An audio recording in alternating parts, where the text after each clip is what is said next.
성도 여러분 안녕하십니까? 안녕하세요. 이 시간 하나님의 말씀으로 위로받으시고 힘을 얻으시고 다시 한번 각오와 결심이 일어나서 늘 말씀 속에서 승리하는 삶을 살게 되시기를 간절히 기도드립니다. 아멘. 오늘 말씀의 제목은 보이는 것만 믿겠다는 그대에게 라는 말씀입니다. 우리 그리스도인들에게도 해당되지만 또 동시에 예수님을 믿지 않는 사람들에게도 해당되는 말씀이겠습니다.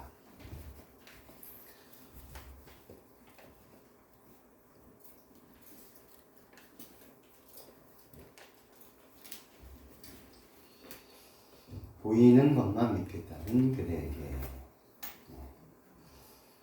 먼저 본문의 말씀 보도록 하겠습니다. 출애굽기 32장 1절로 6절 말씀입니다. 백성이 모세가 산에서 내려오니 더딤을 보고 모여 아론에게 이르되 가로되 일어나라 우리를 인도할 신을 우리를 위하여 만들라. 이 모세 곧 우리를 애굽 땅에서 인도하여 낸 사람은 어찌 되었는지 알지 못함이니라. 아론이 그들에게 이르되 너희 아내와 자녀의 귀에 금고리를 빼어 내게로 가져오라. 모든 백성이 그 귀에서 금고리를 빼어 아론에게 가져오매 아론이 그들의 손에서 그 고리를 받아 부어서 각도로 새겨 송아지 형상을 만드니 그들이 말하되 이스라엘아 이는 너희를 애굽 땅에서 인도하여 낸 너희 신이로다 하는지라.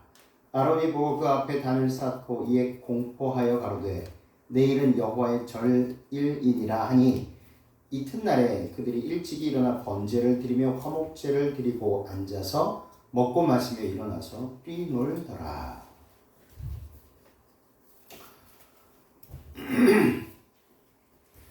요즘 시대를 영상 미디어 시대라고 말을 해도 과언이 아닐 것입니다. 더 자극적이고 더 화려하고 더 복잡하고 더 다양하고 더 간편하고 더 빠르고 더 안전하고 더 개인적이고 더 많이 소유하고 더 독특하고 더 개성있고 더 한정품이어야 하고 더 독보적이어야 이런 조회수가 올라가는 시대에 살아가고 있습니다. 맛집도 마찬가지죠. 또 여행지도 그렇고 또 우리가 보고자 하고 가고자 하고 원하는 그런 것들을 우리는 인터넷에서 손쉽게 알아보고 또 그곳에 사람들이 좋아요를 얼마만큼 올렸느냐에 따라서 우리도 반응하고 선택을 하게 되고 그런 시대에 살아가고 있습니다. 그래서 지금 시대를 영상 비디오 시대라 불러도 과언이 아닌데요. 우리는 우리가 원하는 주제 영상을 유튜브에서 매우 손쉽게 찾아볼 수 있는 시대에 살고 있습니다. 지하철 안에서도 그렇고 버스 안에서도 그렇고 오랜만에 지인을 만나고 친구를 만나서도 우리 손에는 핸드폰을 놓지 않고 있습니다. 그리고 영상을 즐깁니다. 더 자극적이고 더 화려하고 더 복잡하고 더 다양하고 더 간편하고 더 빠르고 더 안전하고 더 개인적이고 더 많이 소유하고 독특하고 개성있고 그래서 영상은 더 많이 들어가고 있습니다. 하루에도 수백 개, 수천 개, 수만 개의 짧고 긴 영상들이 제작되고 있습니다. 교회도 마찬가지죠. 지금 디지털로 대부분의 교회가 유튜브에서 실시간 예배 실황 중계를 하고요. 저희처럼 중계해서 나중에 유튜브에 올리는 경우도 있습니다.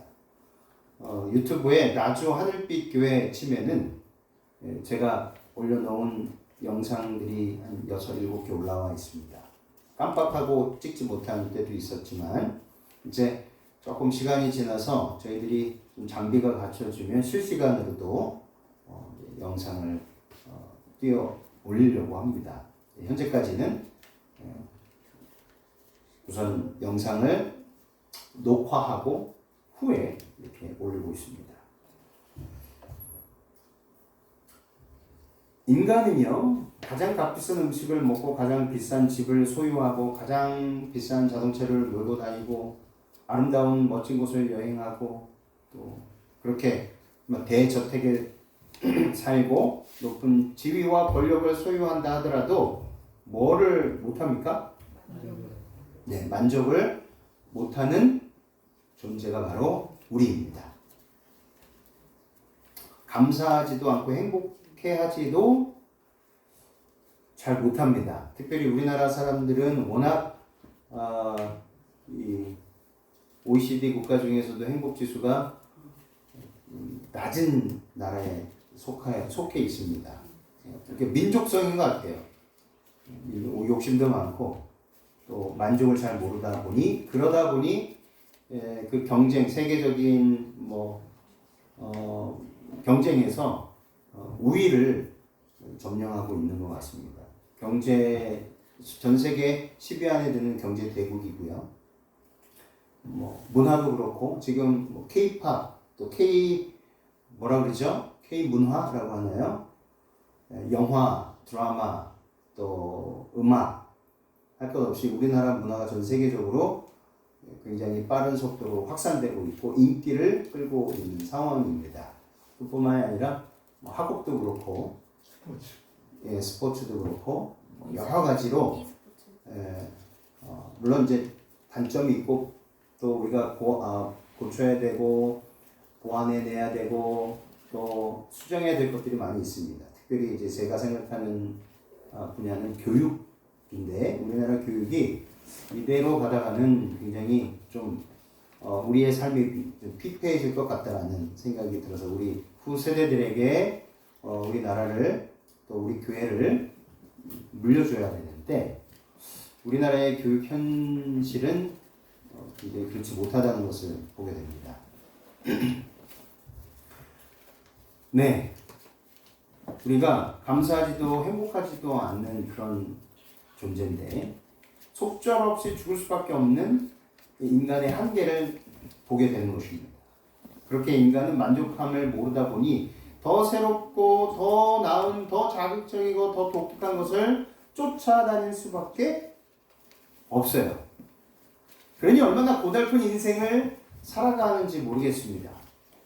우리는 무엇을 보고 살아가느냐에 따라 하루에도 우리 눈을 통해서 보잖아요. 그럼 바로 저장이 됩니다. 우리 해마라는 기관에서 저장이 되고 우리가 평소에 좋아하고 선호했던 것들이면 기억을 더 잘하는데 그렇지 않은 것들은 조금씩 기억하고는 있지만 우리의 뇌에서 기억하고 싶지 않으면 그걸 잘 꺼내지 않죠. 그래서 하루에도 수천 가지 장면을 저장을 합니다. 그리고 개인의 어떤 선호도에 따라서 그 저장한 것을 다시 꺼내서 계속 반복 학습을 하지요. 무엇을 보고 살아가느냐에 따라 우리 인생의 가치관과 신앙의 가치관이 완전히 뒤바뀔 수 있다는 것을 우리들은 알아야 하는 것입니다. 이 시간 주님께서 말씀의 깨달음을 성령을 통해 우리 모두에게 주실 때 온전히 받고 믿음으로 실천하게 되기를 바랍니다. 오늘 본문 말씀 출애굽기 32장은 이스라엘 백성들의 집단적 배신과 그 결과를 아주 잘 보여주는 장면입니다. 모세가 시내산 위에서 계명과 율례 그리고 교훈을 받는 동안 백성들은 아론을 선동하여서 금송아지를 만들었습니다. 그리고 그것을 세우고 그것이 자기들을 애굽에서 인도해낸 하나님이라고 부르면서 그것 앞에서 제사 드리며 미친 듯이 뛰놀고 소리쳤습니다. 그러니까 이거를 잘 이해하셔야 되는데 아예 하나님을 버린 게 아니라는 거예요. 금송아지를 그동안 자신들을 인도하여 낸 여호와 하나님으로 대체한 겁니다. 그게 좀 차이점입니다. 아예 여호와 하나님을 버린 것은 아닙니다. 그렇게 우선 이해하시고 이스라엘 백성들은 여호와 하나님과의 언약을 철저히 깨부셨는데 그들이 먼저 근데 그 당시 이 금송아지를 만들 때까지도 그들 스스로 하나님과의 언약을 깨뜨린지를 인식하지 못했다는 거예요. 왜냐하면 그들은 금송아지를 만들면서 이 금송아지가 하나님께서 약속하신 젖과 꿀이 흐르는 땅, 가나안 땅으로 인도해 낼 것이다라고 누가 이야기를 했어요? 모세의 형 아론이 이야기하지 않았습니까? 그 본문의 말씀 중에 너희가 인도하여 낼 신이다. 그러니까 앞으로도 인도하여 낼 것이다. 그것이 암시되어 있습니다. 모세가 하나님의 명령을 받느라고 산에서 오래도록 내려오지 않자 산 아래에서 기다리던 백성들은 매우 조급해지고 초조해졌습니다. 모세가 산에 올라간 지 40일이 되도록 내려오지 않자 불안한 마음이 들었습니다. 이제 누가 우리를 인도해 줄 수 있을까 하는 걱정과 불안 때문에 자기들과 같이 있던 모세의 형인 아론을 선동하기 시작했던 것입니다. 네. 아론은 굉장히 백성들이 볼 때 유하였고 부드러웠고 자신들의 요구를 잘 들어줄 수 있는 인물이었습니다. 그래서 백성들이 볼 때 모세보다는 아론이 대하기가 더 좋았고 또 더 편했습니다.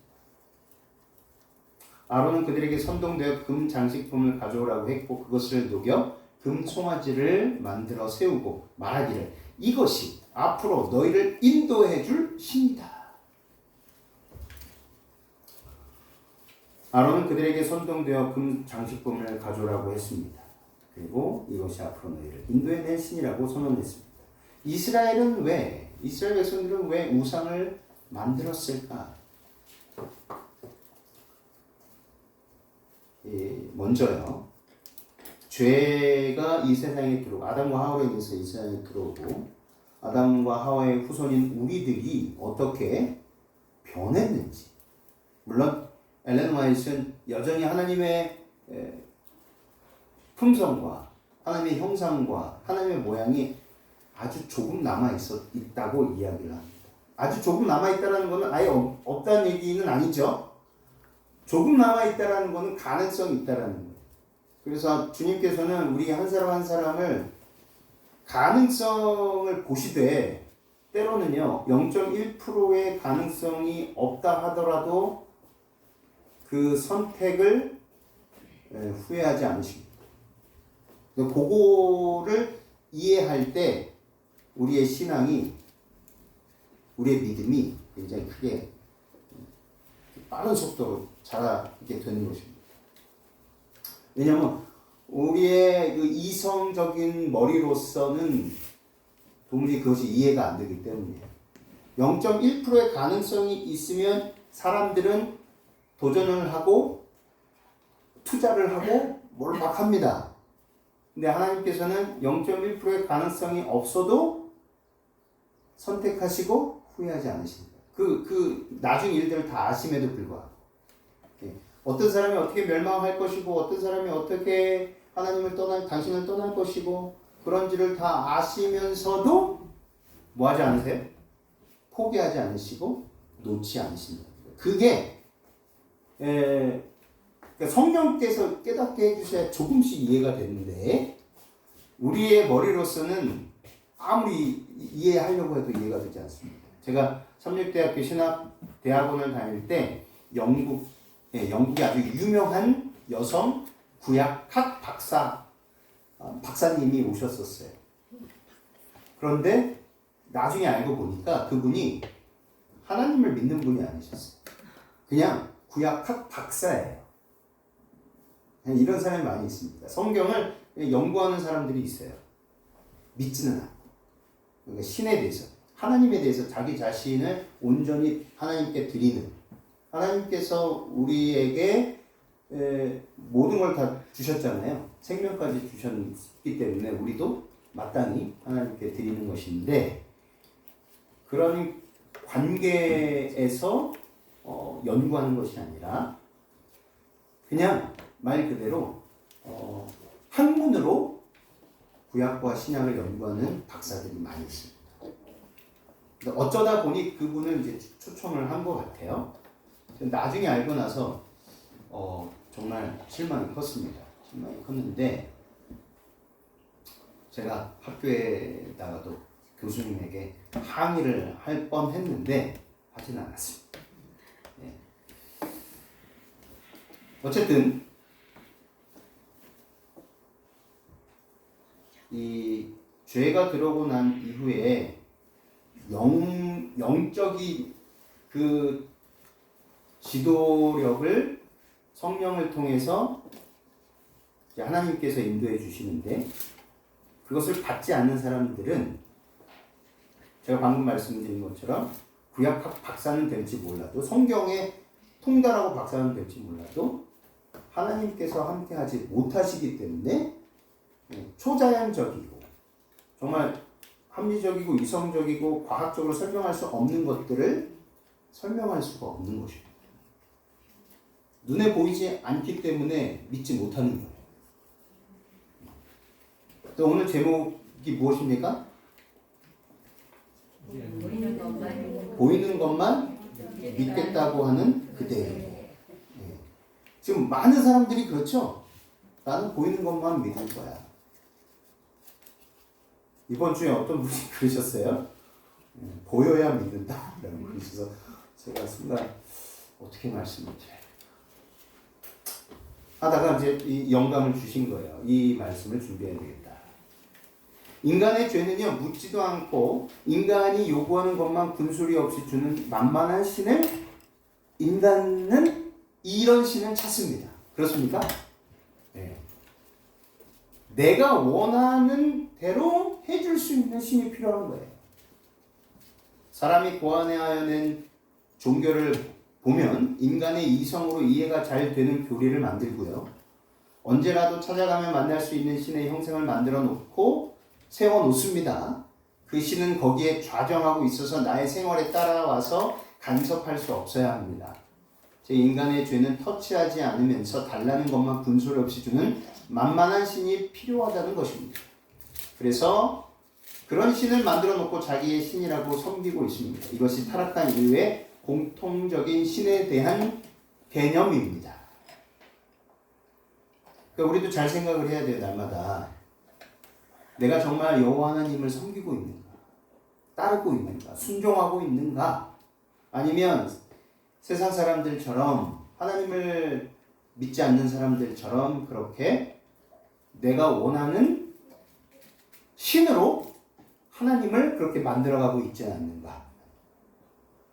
이스라엘 백성들처럼 금송아지를 만들어서 이제 하나님이십니다. 당신이 하나님이십니다. 금송아지를 보고서 당신이 하나님이시니 약속하신 대로 이끌어 주소서. 이것과 우리가 똑같이 살아가고 있지는 않는지 살펴보아야 한다는 것이에요. 그러니까 내 생각과 내 뜻과 내 계획대로 살면 똑같이 그렇게 이스라엘 백성들처럼 금송아지를 만들고 당신이 여호와 하나님이십니다 라고 할 수 있다는 것입니다. 그렇기 때문에 기도하실 때 내 뜻과 반하는 것, 내 뜻과 반대되는 것들이 내 감정을 힘들게 하잖아요. 요동치게 할 때마다 그것을 내 감정을 힘들게 한 다른 사람의 문제가 아니라는 거예요. 그리고 환경의 문제가 아니라는 것입니다. 처지의 문제가 아니라는 거예요. 누구의 문제예요? 내 마음의 문제예요. 근데 우리는 그냥 이것을 간과해버리고 그냥 살아가는 경우가 굉장히 많다는 거예요. 근데 곰곰이 이것을 말씀을 보고 증언의 말씀을 이렇게 보면 정확해요. 우리가 그리스도인이다 라고 말하면서도 여전히 우리 스스로 금송아지를 만들어서 하나님, 통장에 돈이 없습니다. 금송아지를 보고서 하나님, 우리 큰아들 이번에 서울대 가게 해주세요. 이번에 뉴스를 봤는데 이제 참 그건 이제 다음에 이야기하겠습니다. 인간은 이성적인 존재입니까? 그러나 죄로부터 태어난 우리는 우리의 이성으로 창조주 하나님을 인정하기보다는 우리 이성의 주체성을 더 강조한 나머지 인간의 이성으로 우주의 신비까지 그 해답을 찾을 수 있다는 착각에 빠져 살고 있습니다. 천문학자들도 그렇고 빅뱅 이론을 끊임없이 주창하죠. 우주는 갑자기 폭발해서 생긴 거예요. 그들은 그렇게 주장합니다. 지구도 마찬가지예요. 지구에 있는 만물들, 천연계에 있는 것들, 우주에 있는 만물들이 다 무엇입니까? 빅뱅 이론에서 시작이 된 거예요. 갑자기 폭발한 거예요. 그래서 막 이런 것들이 생겨나는 거예요. 찰스 다윈의 종의 기원도 저자인 찰스 다윈도 스스로 뭐라고 했습니까? 내가 주장하는 이 이론은 추측이다 라고 했어요. 99%의 추측이다. 정확한 팩트가 아니다. 사실이 아니다. 그렇게 얘기했는데도 불구하고 그 나머지 이 세상 사람들이 어떻게 만들었어요? 찰스 다윈의 그 종의 기원을 사실인 것처럼 그렇게 만들어버린 거예요. 그러니까 우리 인간의 이성은요, 굉장히 어리석은 것입니다. 이 스위스의 개혁주의 신학자 에밀 브루너가 있습니다. 에밀 브루너가 만남으로서의 진실이라는 이 책에서 이런 말을 했어요. 고대 그리스의 철학자인 탈레스에서 출발하여 신이 죽었다라고 선언하고 있는 니체의 현대 철학에까지 이르는 서구 형이상학의 역사는 인간 이성을 근거로 펼쳐지는 이성의 역사이다. 서구 정신사가 곧 이성의 역사라고 한다면 그 이성은 무엇일까? 이성은 단순히 생각하는 능력이라는 점을 포함해서 더 깊은 의미는 세상의 주인이라는 의미를 가진다. 뭐라 그랬어요? 이 개혁주의 신학자가 더 깊은 의미는 세상의 주인이다. 인간의 이성이 세상의 주인이다. 이것을 주관이라고 하고 다르게 이해하면 주체 혹은 정신이며 나아가서 주인이라고 할 수 있다. 즉 인간 이성이 세상의 주인임을 이론적으로 밝히고 규정한 역사가 바로 서구의 정신사라고 하겠다. 정확하게 표현해 주셨어요. 헬레니즘 문화가 전 세계의 교육과 지식을 완전히 장악했을 때 대부분의 탑 클래스에 있었던 사람들이 철학자들이었습니다. 그래서 이 철학자들은 인간의 이성을 가장 높은 자리에 올려놓고 그 높은 자리에서부터 신을 조각내기 시작했습니다. 신은 이런 존재이다. 어떤 철학자는 신은 없다라고 이야기해요. 그 사람은 누구였다고요? 그 유명한 니체였습니다. 그래서 주관으로서의 이성은 모든 상대에 대해 항상 주인이 되고 상대를 종으로 만드는 능력임을 증명하는 역사가 바로 서구 정신사이다라고 이 브루너는 말합니다. 그래서 서구의 전 철학사와 거기에서 연루된 학문들은 객관과 주관의 대립에 의해 지배되어 왔다라고 브루너는 설파합니다. 그러므로 인간의 이성은 모든 사물을 바라볼 때 논리적이고 또 합리적인 추론과 추측을 기반으로 설명할 수 있어야 한다라고 믿게 되는 거예요. 다시 말해 초자연적인 현상, 과학으로도 설명할 수 없는 것들, 우리 하나님의 말씀 중에 과학으로도 설명할 수 없는 것들이 있죠. 그러나 매우 과학적인 것입니다. 하나님 입장에서는 그것이 매우 과학적인 거예요. 왜냐하면 하나님께서 모든 것들을 만드셨기 때문에 그래요. 빛을 창조하셨어요. 예, 여기 우주를 창조하시고 또 은하계를 창조하셨죠. 은하계 안에 태양계가 있고 태양계 안에 수금, 지화, 목토, 천, 우리 지구가 있습니다. 그런데 아시는 것처럼 빛의 속도는 어떻죠? 빛의 속도. 1초에 지구를 몇 바퀴 돌아요? 예, 7바퀴 반을 돌아요. 공부 열심히 하시는 24님. 학교 다니실 때. 7바퀴 반을 돌아요. 1초 똑딱 하는 사이에. 그렇죠? 그러면 이 은하계가 이렇게 타원처럼 이렇게 있는데 은하계 끝에서 은하계 끝까지 가려면 몇 시간이 걸릴까요? 광년입니다. 광년. 그 빛의 속도로 가니까 빛의 속도로 350만 광년이 걸립니다. 계산이 서십니까? 수학 잘하시는 분들. 350만 광년을 그 빛의 속도로 그렇게 가야 돼요. 어마어마한 거리입니다. 그러니까 우리 지구는요, 점도 안 되는 거예요. 은하계에서 딱 봤을 때. 은하계에서 봤을 때 점도 안 돼요, 지구가. 그렇죠. 근데 이렇게 질서정연하게 운행되는 이 우주를 설명할 수 있냐, 이 말입니다. 근데 천문학자들은 이것을 이 인간의 이성으로 설명하려고 하다 보니 어떻게 되냐? 네, 벽에 부딪히는 겁니다. 봉착하게 되는 거예요. 그러니까 어떻게 해요? 이상한 이론들이 난무하게 되는 거예요. 빅뱅 이론들이 생겨나게 되는 것입니다. 그리고 찰스 다윈의 종의 기원에서 주장했던 것처럼 우리 인간은 어떻게 태어났다? 아메바에서부터 출발해서 진화되었다. 근데 우리 이 신체를요, 공부를 해보면, 제가 이제 내일 또 출장을 가는데, 저번에 출장 갔던 그 뉴스타트 전문 강사 때에도 그 교육을 받았거든요. 인간의 생리학을 이제 교육을 받고, 이번에는 음식을 통해서 어떻게 우리가 건강을 회복하고 또 하나님의 말씀이 어떻게 이루어지는지 직접 이제 체험하러 제가 갑니다. 전문 교육자 양성 이제 코스인데, 이제 제가 경험을 해야, 그렇죠?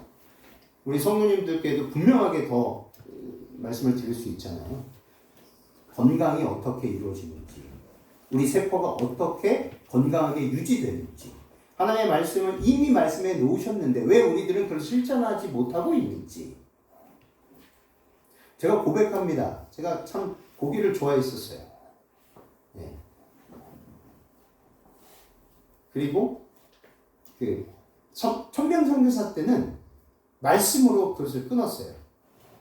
그래서 그렇게 좋아했던 제가 한 달에 한 번씩 타운을 내려갑니다. 저 산속이었기 때문에 제 선교지가 한 달에 한 번씩 스타이펜드, 그러니까 봉급을 찾기 위해서 은행을 내려가는데 늘 그 졸리비라는, 지금 우리나라에 가면 롯데리아 같은 데였어요. 거기서 제가 늘 좋아하는 햄버거와 프라이드 치킨 정말 좋아했어요. 그거는 그냥 먹고 올라가는 게 낙이었습니다. 한 달에 한 번씩. 근데 이제 말씀으로 기도했어요. 그러면 어떤 생선까지도 끊을 수 있도록 해달라고. 그렇게 기도하고 한 달이 지났어요. 딱 내려갔는데 늘 가던 졸리비를 지나가면서 그 냄새가 나지 않습니까? 이상한 게 그렇게 향기로웠던 냄새가 바뀌었어요. 어떻게 바뀌었냐면 굉장히 힘들게 바뀌었어요. 냄새 맡기가 너무너무 힘들었어요. 이제 필리핀 가보신 분은 아실 거예요. 거기 버스가 찌푸니를 길게 만든 겁니다. 거기 이제 타가지고 혼자 막 웃었어요. 혼자서. 소리 내서 웃진 않고 신기해서 하늘 보면서 웃었더니 필리핀 친구들이, 주민들이죠. 저를 보고 되게 이상한 사람처럼 쳐다보더라고요. 그러니까 저도 신기했어요. 왜냐하면 그게 실제로 되는구나. 세포를 바꿔주시는 거예요. 그리고 저의 이 후각을 바꿔주시고. 이제 그런 경험이 있고 한국에 돌아와서 또 이렇게 살다 보니까 어쩔 수 없이 또 어떤 분들을 위해서 먹게 됐습니다. 그래서 자주 먹게 되면서 어느 날 깨달은 거예요.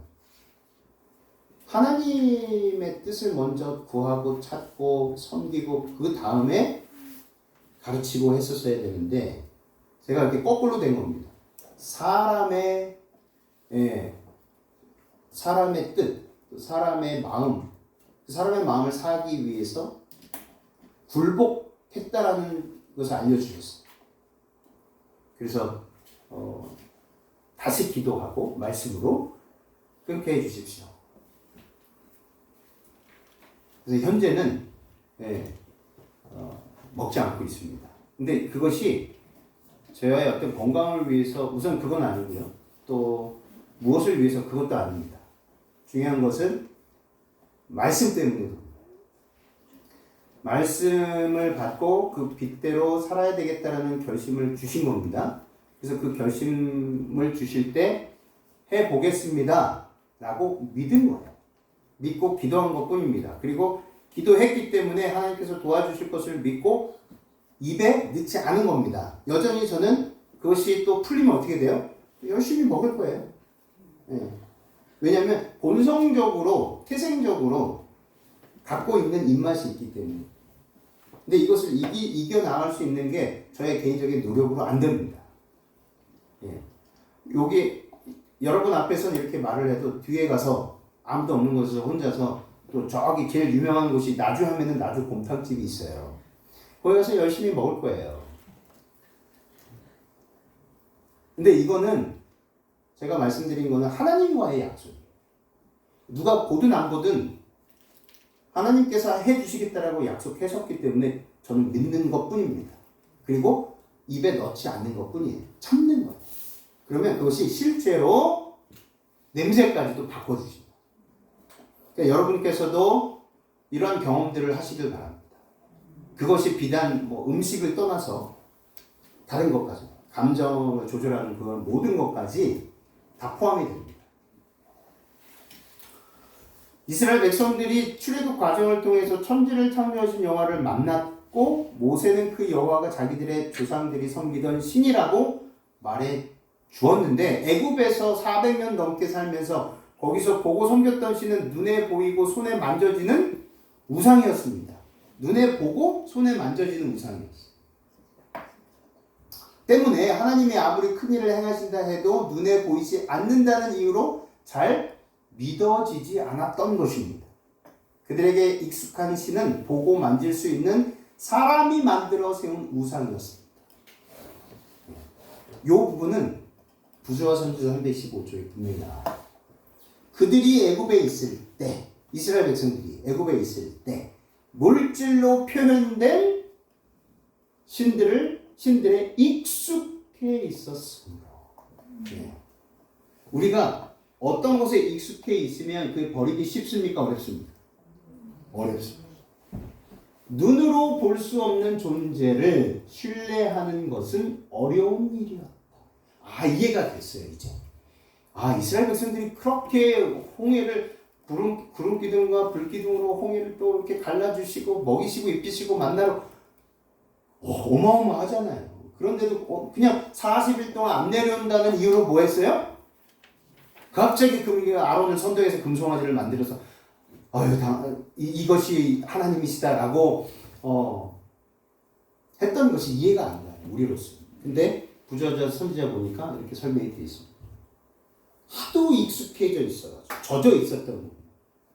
젖어 있으니까 이게 빠져나가기가 매우 어려웠던 것입니다. 그래서 그들은 신앙을 유지하기 위하여 누구를 의지했습니까? 모세를 의지하는 것. 사람을 의지했어요. 우리 재림교회 안에서도 유명한 목사님들이 많이 있죠. 저는 그래서 기도합니다. 이 말씀 준비하면서 저는 제발 유명하지 않게 해주세요. 괜히 유명했다가 또 이렇게 제가 스스로 이렇게 하는 것도 있겠지만 주위에서 이렇게 추앙하고 목사를 겸손하지 못하게 만든 경우도 많습니다. 그렇죠? 제가 그런 예들을 주위에서 많이 봐요. 그러니까 이것은 목사 스스로도 조심해야 되겠지만 성도들도 항상 뭐 해야 됩니까? 경계해야 돼요. 물론 존중하고 존경하는 거는 뭐 당연한 일입니다만 거의 뭐 신처럼 목사님 아니면 안 됩니다. 장로님 아니면 안 됩니다. 집사님 아니면 안 됩니다. 라는 말이 교회 안에서 단 한마디도 나와서는 안 된다는 것입니다. 칭찬은 해줘야 됩니다. 수고했어, 고생했어. 그러나 교만해질 수 있는 과한 칭찬은 뭐예요? 하지 않는 게 좋습니다. 이스라엘 백성들은 모세가 자기들을 애굽 종살이에서 해방시켰고 광야에서도 살아남을 수 있도록 인도하였다고 생각하게 된 것이에요. 그들은 하나님을 의지하지 않고 하나님께서 세우신 종 모세를 의지했습니다. 항상 바라볼 수 있고 항상 같이 할 수 있었기 때문에. 그래서 제자들이 예수님이 십자가에서 죽으시고 이제 부활하시고 40일 계시다가 하늘로 승천하실 때 어떻게 했어요? 제자들이 제발 가지 마세요 한 겁니다. 그래서 예수님이 뭐라고 약속하셨습니까? 우리들의 이 인간의 이 한계성을 아시고 죄로 인해서 변해버린 인간의 한계성을 아시고 제자들에게 거듭거듭 약속하셨죠. 걱정하지 제발 걱정하지 마. 또 다른 보혜사, 당신도 보혜사이시지만 똑같은, 오히려 나는 한정적으로 시간의 제한을 받았고 장소의 제한을 받았지만 성령께서는 시간과 장소의 제한과 한계가 없는 어느 때 어느 시간이든 언제든지 너희들이 구하기만 하면 어떻게 된다? 너희들을 만나주실 것이고, 아니 구하기 전에 이미 너희들과 함께 있을 것이다. 두려워 말아라. 내가 너희를 위해서 잠시 뭐하러 간다? 너희가 영원히 거할 집 마련하기 위해서 가니 내가 반드시 다시 돌아오. 그때까지만 잠깐 환난의 이 세상에서 믿음으로 견뎌라. 보증하시지 않았습니까? 하나님께서 당신의 임재하심을 구름기둥, 불기둥으로 이스라엘 백성들에게 나타내셨어요. 모세에게는요, 떨기나무 가운데 불꽃과 시내산에서 구름을 에워싼 두꺼운 어두움으로 당신의 임재하심을 나타내셨어요. 모세조차도 하나님의 영광의 빛을 보면 그 즉시 뭐하기 때문에 가루가 돼요. 그러니까 가루도 아니에요. 먼지가 돼요. 이렇게 흩날립니다. 완전히. 그래서 하나님께서 제발 너희들이 부어 만든 어떤 상을, 조각상을 돌로 만든 것을 만들지 말라고 명령하신 겁니다. 아담과 하와가 죄를 범했을 때 그들이 입고 있었던 빛의 옷을 잃어버렸죠? 죄를 범하였을 때. 그래서 아담의 후손들은 하나님과 직접적인 대면을 할 수가 없게 되었어요. 하지만 하나님께서 방법을 고안해내셨죠. 그것이 바로 제사 제도입니다. 어린 양으로 표상된 예수 그리스도만을 통해서 하나님과의 만남이 이루어질 수 있도록 해주셨어요. 그래서 하나님께서는 인간의 안목과 정욕을 만족시키기 위해 당신께서 창조한 어떤 형상으로도 당신 자신의 모습을 형상화하여 뭐하지 말아라.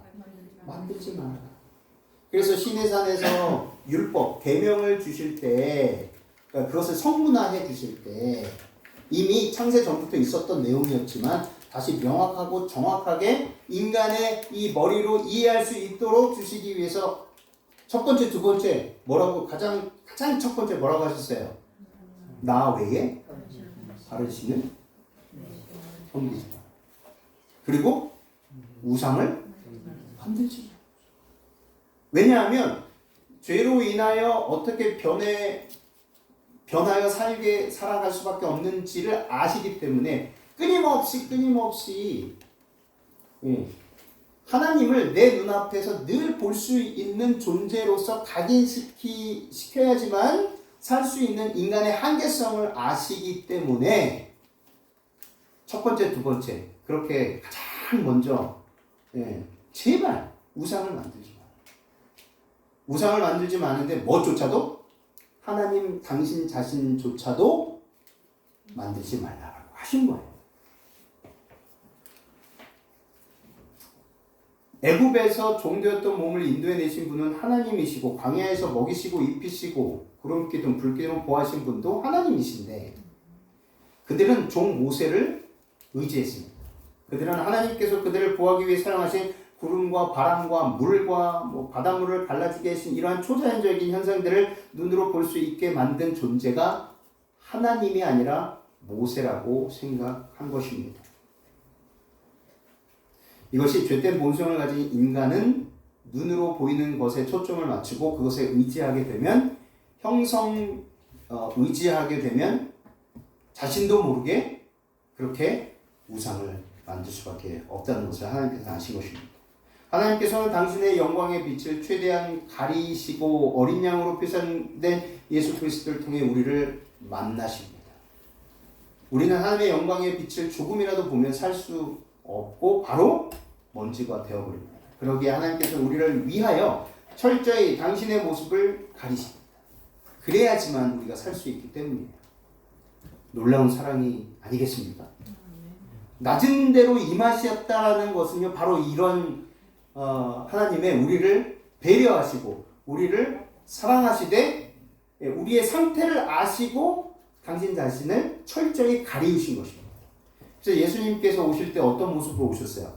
이사야 선지자가 말했듯이 볼품 없고 뭐 왕처럼 보이지도 않고 시시한 겁니다. 그냥. 그러니 사람들이 볼 때 저 사람이 메시아라고 믿을 수 있었을까요? 없었다는 거예요. 오직 누구만 볼 수 있었어요? 영의 눈을 가진 사람들만 예수님을 볼 수 있었어요. 동방 박사들이, 그리고 유대의 목동들이 아기 예수님을 경배하기 위해서 찾아간 거죠. 출애굽기 19장 20절 21절에 여호와께서 시내산 곧 그 시내산 꼭대기에 강림하시고 그리로 모세를 부르시니 모세가 올라가매 여호와께서 모세에게 이르시되 내려가서 백성을 신칙하라. 백성이 돌파하고 나 여호와께로 와서 보려고 하다가 많이 죽을까 하노라. 이미 끊임없이 뭐 하셨어요? 보호하시기 위해서 모세를 통해서 명령하셔서 제발 나한테 가까이 오지 말게 해.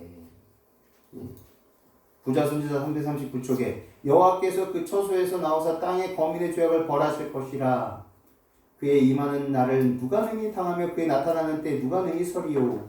이스라엘 백성들은 그들의 죄 때문에 하나님께서 당신의 율법을 선포하시려 시내산에 강림하실 때 그분의 임재에 불타는 영광으로 소멸되지 않도록 그 산에 접근하는 일을 금지당했다. 하나님의 율법을 선포하시기 위하여 선택된 장소에 이와 같은 그분의 능력의 현현이 있었거늘 이 신성한 법령들을 집행하시러 오실 때에 그분의 법정은 얼마나 두렵겠는가. 그분의 권위를 유린한 사람들이 최후의 보응의 그 큰 날에 그분의 영광을 어떻게 견딜 수 있을까. 시내산의 공포는 백성들에게 심판의 광경을 보여주기 위함이었다. 마지막 때에 하나님 앞에 설 수 있는 사람은요, 모세와 같이 비록 그들이 불순종하고 금송아지를 만들어서 이것이 하나님이다 라고 그렇게 하나님의 언약의 관계를 깨어버렸지만 결국에 모세는 어떻게 했습니까? 하나님께서 시험했죠. 모세가 정말 하나님을 사랑하고 백성을 사랑하는지, 예수 그리스도의 마음이 그에게 있는지. 그래서 시험하셔서 뭐라고 하셨냐면 반대로 이야기하셨어요. 내가 인도하여 낸 너의 백성이야. 그랬더니 모세가 뭐라고 했습니까? 아닙니다. 하나님의 백성이고 하나님께서 약속하지 않으셨습니까? 끝까지 책임지고 적과 꿀이 흐르는 가나안으로 인도하시겠다고 약속하지 않으셨습니까? 그러니 다시 한 번만 기회를 주십시오. 내 이름이 하늘의 생명책에 지워지더라도 하나님이 택하시고 인도하여 내시고 끝까지 책임지시겠다고 약속하신 이스라엘 백성을 한 번만 용서해 주십시오. 이 일 후에 모세의 기도가 나오지 않습니까? 그래서 부자선지자는 그렇게 나옵니다. 모세를 시험하셨다. 그에게 하나님을 사랑하고 백성을 사랑하는 마음이 있는지 없는지. 그것이 바로 지도자의 마음입니다. 그것이 예수 그리스도의 마음입니다. 그 마음을 가진 사람만이 이 심판의 날에 담대하게 하나님 앞에 그 영광의 빛 앞에서도 죽을 수 없는 사람이 될 수 있는 것입니다. 애굽에서 물질로 표현된 신들이 어떤 신들이었습니까? 열 재앙의 심판을 받았던 대표적인 신들이었습니다. 첫 번째 재앙에서 그 나일강을 피바다로 만들었죠. 이 피바다로 만든 이 신은 하피와 오시리스 신, 크롬의 신이었습니다.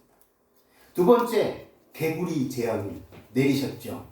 예, 이거는 헤크트, 개구리 머리를 한 탄생 부활의 신이었어요. 부활의 신. 세 번째는 이를 창궐하게 만드셨어요. 이것은 땅과 사막의 신 셋이었습니다. 네 번째 심판, 네 번째 재앙, 파리였습니다. 이것은 애굽의 파리의 신 우아티트 신에 대한 심판이었습니다. 다섯 번째 심판은 뭐였습니까? 가축, 전염병이 창궐했는데 암소신 하토르와 황소신 아피스의 신을 심판하신 것입니다. 여섯 번째는 독종이 일어났죠. 이것은 의술의 신 이모텝 그리고 질병의 신 세크멧 신을 심판하신 것입니다. 일곱 번째 신은 우박이었습니다. 이것은 하늘의 여신 누트와 곡식의 신 오시리스를 심판하신 것입니다. 여덟 번째는 메뚜기를 또 그 땅에 애굽 땅에 창궐하게 하셨어요. 그것은 곡식의 신 세테를 심판하신 것입니다. 아홉 번째 어두움, 이것은 태양의 신 라와 레 그리고 호루스, 하늘의 여신 놋, 하늘의 여신 하토르를 심판하신 것입니다. 마지막 열 번째는 장자의 죽음이었는데 재생의 신 민, 출산 시 여인을 돌보는 신 헷켓, 어린이 소신 이시스, 다산의 신 오시리스, 바로 일종의 신 바로. 이렇게 애굽에 내린 열 재앙들은 애굽에서 수없이 많은 신들 중에 대표적인 신들을 심판하신 것입니다. 네. 그러니 얼마나 애굽 사람들이 그리고 애굽에서 살았던 이스라엘 백성들이 그 보여지고 만져지는 신들에 노출되었냐라는 것이죠. 익숙해질 수밖에 없었다는 것입니다. 우리는 성경에서 하나님의 백성이라고 했던 우리의 믿음의 조상이라고 했던 많은 사람들도 이렇게 세상의 관점에서 바라봄으로 실수하고 넘어졌던 일련의 예들을 볼 수 있어요. 아브라함, 열국의 아비의 이름으로 바뀌기 전 존경받을 아버지, 존경받을 만한 아버지라는 뜻의 아브람. 이때에도 뭐 했습니까? 아내 사레, 그 당시 이제 사레에서 사라로 바뀌었죠. 사레가 아름다움을 보고 애국 왕이 우리를 죽일 줄을 알고 당신은 나의 누이라고 그렇게 거짓말을 해라. 자신의 생명을 바라봄으로 뭐 했습니까? 하나님의 그 권능과 인도하심을 잠시 잊어버린. 그리고 아브라함으로 이름이 바뀌면서 열국의 아비로서 언약의 관계에서 이제 살았음에도 그가 뭐 했습니까? 실수했습니다. 자신의 생명을 바라보았음에도 그랄 왕 에빌멜렉 앞에서 그는 다시 그의 아내를 누이라고 거짓말을 했습니다. 야곱은 어떻습니까? 장자의 축복을 바라봄으로 그가 하나님의 축복하심을 순간 놓게 되었고, 사울왕은 어떻습니까? 자신의 생명을 바라봄으로 신접한 여인을 찾아가서, 점치는 여인을 찾아가서 하나님께 반역하였습니다. 그 위대한 다윗은 어땠습니까? 세상의 아름다운 여인을 바라봄으로 뭐 했습니까? 큰 죄를 범하였습니다. 또 사도 바울이 되기 전 사울은 어땠습니까? 하나님 없는 율법을 바라보았습니다. 그래서 참된 그리스도인을 핍박하는 사람이 되었지만 그가 사도 바울로 바뀌었습니다. 베드로는 어땠죠? 한 바다 한가운데에서 끝까지 예수 그리스도를 바라보지 못하고 자신을 바라보는 순간 어땠습니까? 빠져버리고 말았습니다. 그리고 그 저녁에 횃불이 있었던, 예수님이 잡혀가시던 그 저녁에 군중들의 그 무서운 광기 어린 그것으로 인해서 예수 그리스도를 3번이나 부인하였습니다. 세 번째는 어땠습니까? 저주하면서 부인했어요. 누구를요? 그렇게 3년 반 동안이나 그렇게 자신을 사랑해주고 아껴주었던 예수 그리스도를 뭐 했습니까? 저주하여 부인했던 그런 경험이 있었다. 그것도 베드로가 자기 자신의 생명을 바라봄으로 넘어지고 말았던 것입니다. 가룟 유다는 어떻습니까? 자신의 명성과 돈을 바라봄으로 은 30에 예수 그리스도를 팔아 넘겼습니다. 그래서 결국은 어땠습니까? 다시 죄책감에 그것을 반납하고 나무에 목을 스스로 메고 스스로 목숨을 잃게 되고, 이사야 선지자가 예언했던 대로 그는 2번 죽지 않습니까? 끈이 끊어져서 창자가 터져서 개들이 핥아먹었습니다. 그런 끔찍한 저주를 받게 된 사람이 유다였습니다. 예레미야 2장 13절 내 백성이 2가지 악을 행하였나니 곧 생수의 근원되는 나를 버린 것과 스스로 웅덩이를 판 것인데 그것은 물을 저축지 못할 터진 웅덩이니라. 예레미야 2장 13절에서 하나님을 떠나 우상을 만들고 그것을 신이라고 섬기는 인간들의 행위에 대하여 이렇게 평가하였습니다. 우상 숭배를 터진 웅덩이라고 비유했냐면 중동 지방은 물이 귀한 지방이었어요. 팔레스틴. 예수님이 계셨던 사셨던 그곳은 그들이 신에게 바라는 가장 중요한 것이 물이었습니다. 산지에서도 물만 있으면 목축할 수 있었고 들에서도 물이 있어야 농사를 지었습니다.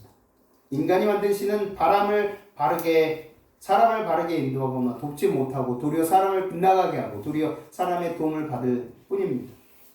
귀는 붙여주었지만 우리의 기도를 듣지 못하고 눈은 그려주었지만 우리의 행실을 바라보지 못하고 세워놓았지만 넘어져도 다시 일어서지 못하는 존재가 바로 사람이 부어 만든 우상이라는 사실입니다.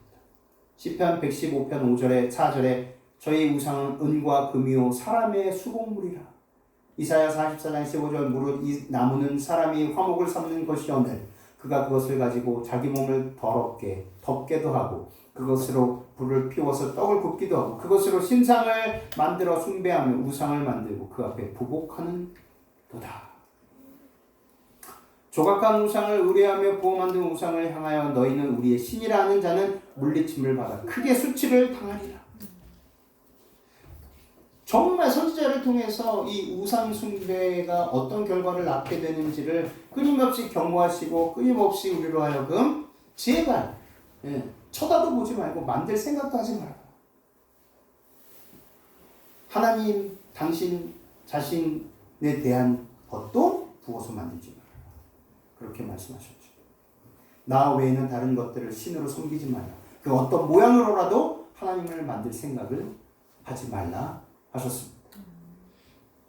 인간은 한 채 앞을 볼 수 없습니다. 그렇게 내일을 맞이할 때마다 불안해합니다. 그 불안한 마음을 달래기 위해 돈에 의존하고 땅에 집착하고 안전을 고려하고 권력을 탐하고 사람을 의지하고 운세와 점치는 것에 자신의 운명을 맡깁니다. 우리의 시각은요, 오감 중에서도 청각, 시각, 후각, 촉각, 미각 이 오각 중에서도 매우 으뜸 가는 기관이라고 하겠습니다. 세상의 아름다움을 눈으로 봅니다.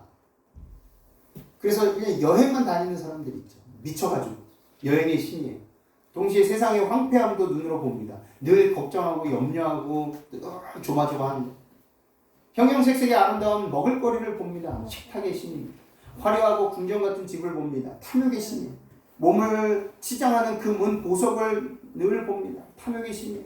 세상의 아름다운 여성을 봅니다. 정욕의 신이에요. 남성을 봅니다. 정욕의 신이에요. 미래를 예측하는 사람들을 봅니다. 지식과 지혜의 신이에요. 높은 지위, 신분의 높고 낮음을 봅니다. 권력의 신이에요. 술과 담배와 마약, 향락과 쾌락의 신이에요. 스포츠와 도박과 투자, 경쟁과 탐욕의 신입니다. 전쟁을 좋아합니다. 복수의 신입니다. 이렇게 우리들은 바라봄으로 그리고 그 바라봄으로 우리의 가치관이 어떻게 바뀌어지는지도 모른 채 그렇게 살아가고 있다는 거예요. 창세기 3장 6절 여자가 본즉 먹음직도 하고 보암직도 하고 여자의 마음에 하와의 마음에 하나님의 말씀에 대한 의심과 불신이 싹튼 다음에는 그 나무가 매우 다르게 보였다는 거예요. 그것이 얼마나 매력적이었는지 3번씩이나 언급하고 있습니다. 그것은 그녀의 미각과 눈 그리고 지혜의 증가를 바라는 그녀의 갈망에 뭐했습니까? 호소했습니다. 그 사단 마귀가 그것을 잘 알아서 그것을 효과적으로 이용한 것입니다. 열매를 따먹고자 하는 욕망으로 그 나무를 바라보는 것은 사단의 유혹에 동의하는 것이었습니다. 그녀는 이미 마음에 하나님의 명령을 범하는 죄를 지었습니다. 탐내지 말지니라. 그 열매를 따서 먹는 행위는 범죄의 길에 들어서는 일의 자연스러운 결과일 뿐이었습니다. 오늘 저는 말씀을 마치면서 민수기 21장 9절을 말씀드리고 싶습니다. 모세가 놋뱀을 만들어 장대 위에 다니 배랭에 불린 자마다 놋뱀을 쳐다본 즉 살더라. 이 놋뱀은 무엇입니까? 장대 위에 높이 달린 놋뱀은 무엇입니까? 예수 그리스도를 상징합니다. 십자가에 달려 죽으신 그리고 부활하신 예수 그리스도를 상징합니다. 예수 그리스도를 바라봄으로 변화되게 되는 것입니다. 시대소망 816쪽은 이걸 분명하게 우리들에게 말하고 있습니다. 그리스도를 바라봄으로써 우리는 변화하게 된다. 온전히 믿게 되시길 바랍니다. 아멘. 세상에 하루 수천 가지 수만 가지 장면들을 바라보시고 저녁에는 그것을 빨리 지워버리시기 위해서라도 말씀에 집중하시고 예수 그리스도에 집중하시고 고정되게 되시기를 바랍니다. 히브리서 3장 1절에 그러므로 함께 하늘의 부르심을 입은 거룩한 형제들아 우리의 믿는 도리가 사도이며 대제사장이신 예수를 뭐하라? 비생각. 그것이 우리의 살 길입니다. 그것이 우리도 모르는 사이에 인간의 이성, 합리적이다라고 생각하는, 이성적이라고 생각하고 객관적이고 아주 논리적이라고 생각하는 우리의 이성을 믿다가는 우리는 이스라엘 백성들처럼 우리도 모르는 사이에 물질의 신을 만들어서 이것이 하나님이다라고 착각할 수 있다는 것입니다. 교회가 더 커지고 사람이 더 많아지고 그래서 헌금이 뭐 몇 억씩 생겨지고 그래서 자랑하고 이것이 하나님이 될 수 있다는 것입니다. 그러면 뭐합니까? 성령께서 역사하지 않으시면 그것은 교회가 아닙니다. 소수일지라도 하나님께